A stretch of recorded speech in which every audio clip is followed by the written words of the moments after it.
Na, Emilia, wie läuft es bei dir heute? Du siehst ein bisschen müde aus. Ach, Henry, ich bin gerade so gestresst. Die Arbeit, die Einkäufe, die Familie, alles auf einmal. Ich weiß manchmal gar nicht, wo mir der Kopf steht. Das kenne ich so gut. Stress ist etwas, das wirklich jeder kennt. Aber weißt du was? Heute sprechen wir genau darüber, wie man mit Stress umgeht und auf Deutsch natürlich. Herzlich willkommen bei Dankecast Deutsch. Schön, dass ihr wieder dabei seid. Heute haben wir ein Thema, das uns alle betrifft. Stress.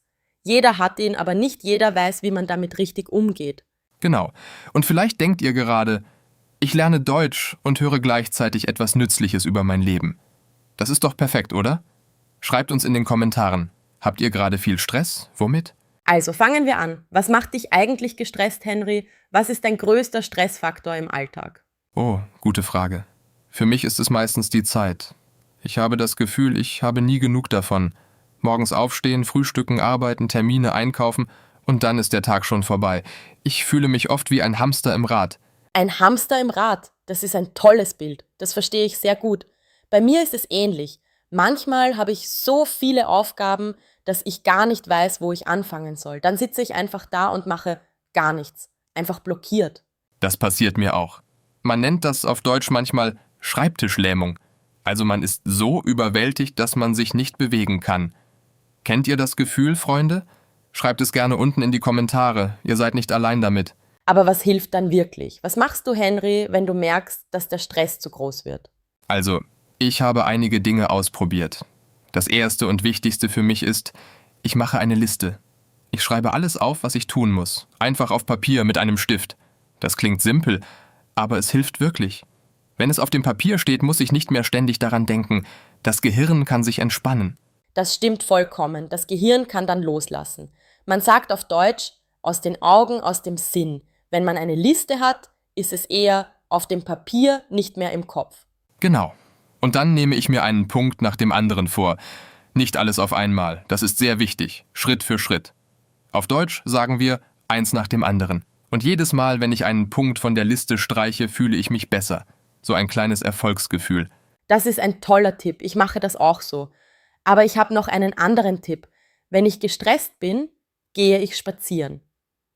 Einfach raus an die frische Luft. Keine 5 Stunden, manchmal auch nur 20 Minuten. Das reicht schon, um den Kopf zu lüften. Bewegung ist wirklich sehr wichtig. Das sagen Ärzte, das sagen Experten. Und ich glaube es selbst auch. Wenn man spazieren geht, bewegt sich nicht nur der Körper. Auch der Kopf bekommt Abstand vom Stress. Man sieht die Dinge aus einer anderen Perspektive. Genau. Und man sieht die Dinge danach oft klarer. Habt ihr das auch schon erlebt, dass ihr nach einem Spaziergang plötzlich eine Lösung für ein Problem habt, das vorher unlösbar schien? Das finde ich wirklich faszinierend. Ja, das passiert mir oft. Ich glaube, das liegt daran, dass das Gehirn im Hintergrund weiterarbeitet, während man spaziert. Also, der Körper geht und das Gehirn denkt still nach. Man nennt das auch diffuses Denken. Das Gehirn verbindet Ideen, ohne dass man es merkt. Eine andere Methode, die mir sehr hilft, ist tiefes Atmen. Das klingt vielleicht komisch oder zu einfach, aber es funktioniert. Wenn ich merke, dass ich angespannt bin, also wenn meine Schultern hochgezogen sind und ich flach atme, dann stoppe ich kurz. Ich atme tief durch die Nase ein, halte kurz an und atme langsam durch den Mund aus. Das ist eine Übung aus dem Bereich Achtsamkeit. Auf Englisch sagt man Mindfulness, auf Deutsch sagen wir Achtsamkeit. Es bedeutet einfach, dass man sich auf den aktuellen Moment konzentriert. Nicht auf die Vergangenheit, nicht auf die Zukunft, sondern auf jetzt, auf diesen Moment. Und das Schöne ist, man kann diese Übung überall machen. Im Bus, beim Warten, im Büro, sogar beim Kochen. Niemand muss es sehen. Man atmet einfach ruhig und bewusst. Das gibt dem Körper das Signal. Es ist alles in Ordnung. Entspann dich jetzt. Ich finde das wirklich interessant. Wir denken oft, Stress kommt nur von außen. Und ja, manchmal tut er das. Zu viel Arbeit, zu wenig Zeit, schwierige Situationen. Aber sehr oft kommt Stress auch von innen, von unseren eigenen Gedanken. Wir machen uns Sorgen über Dinge, die noch gar nicht passiert sind. Das stimmt so sehr, Henry. Man nennt das auf Deutsch sich Sorgen machen. Und manchmal sorgen wir uns um Dinge, die wir gar nicht kontrollieren können. Das ist eine Form von Stress, die sehr viel Energie kostet und die am Ende nichts verändert. Deshalb ist es so wichtig zu lernen. Was kann ich ändern? Und was liegt nicht in meiner Hand? Das, was ich nicht ändern kann, sollte ich akzeptieren.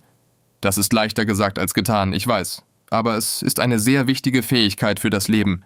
Auf Deutsch sagen wir dazu auch loslassen können. Das bedeutet, man lässt etwas los, das man nicht festhalten kann, wie Wasser, das durch die Finger fließt. Man kann es nicht festhalten, also lässt man es fließen. Das ist keine Schwäche, das ist Weisheit. Was ist mit Schlaf, Emilia? Das ist auch ein riesiges Thema beim Stress. Ich schlafe manchmal schlecht, wenn ich viel um mich habe. Die Gedanken drehen sich im Kreis und ich kann nicht einschlafen. Oh ja, Schlaf ist absolut entscheidend, weil wenn man zu wenig schläft, ist man am nächsten Tag gereizter, weniger konzentriert und viel empfindlicher gegenüber Stress. Das ist wie ein Teufelskreis. Stress macht schlechten Schlaf und schlechter Schlaf macht mehr Stress. Deshalb versuche ich, eine Abendroutine zu haben, also eine feste Gewohnheit vor dem Schlafen.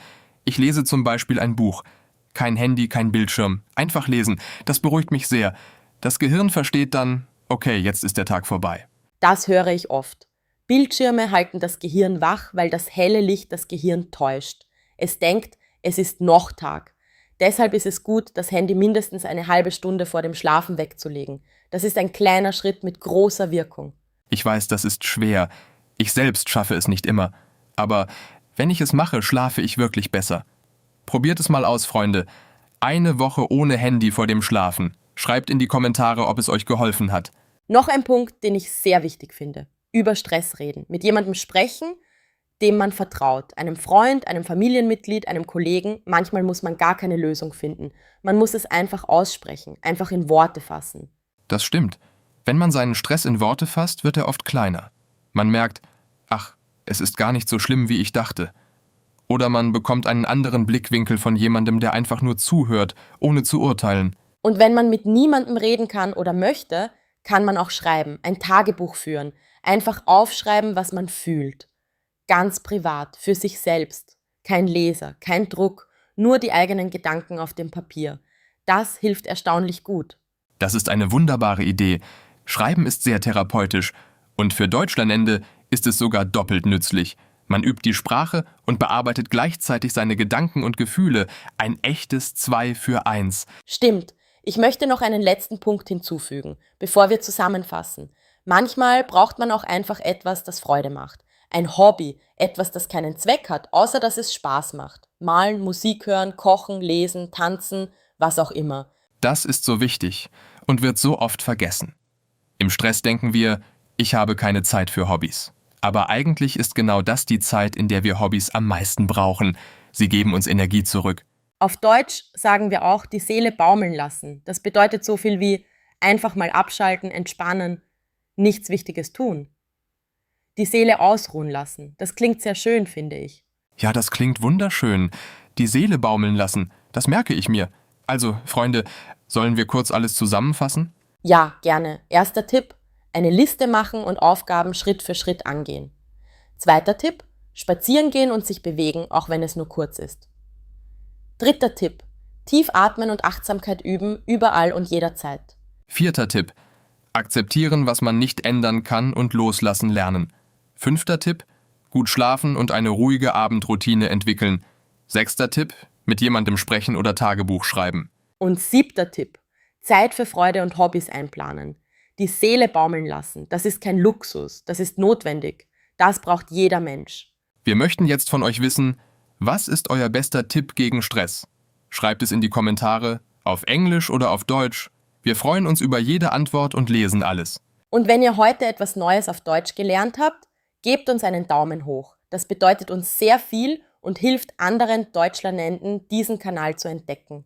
Abonniert Dankecast Deutsch, wenn ihr es noch nicht getan habt. Wir bringen jede Woche neue Gespräche für euch. Einfach, natürlich, alltagsnah. Damit ihr Deutsch lernt, ohne es wie Lernen anfühlen zu lassen. Bleibt gesund, bleibt neugierig und gebt auf euch Acht. Es ist wichtig, ihr seid wichtig. Bis zum nächsten Mal, Freunde. Tschüss. Macht's gut und denkt daran, Deutsch lernen macht Spaß. Besonders, wenn man dabei auch etwas fürs echte Leben mitnimmt.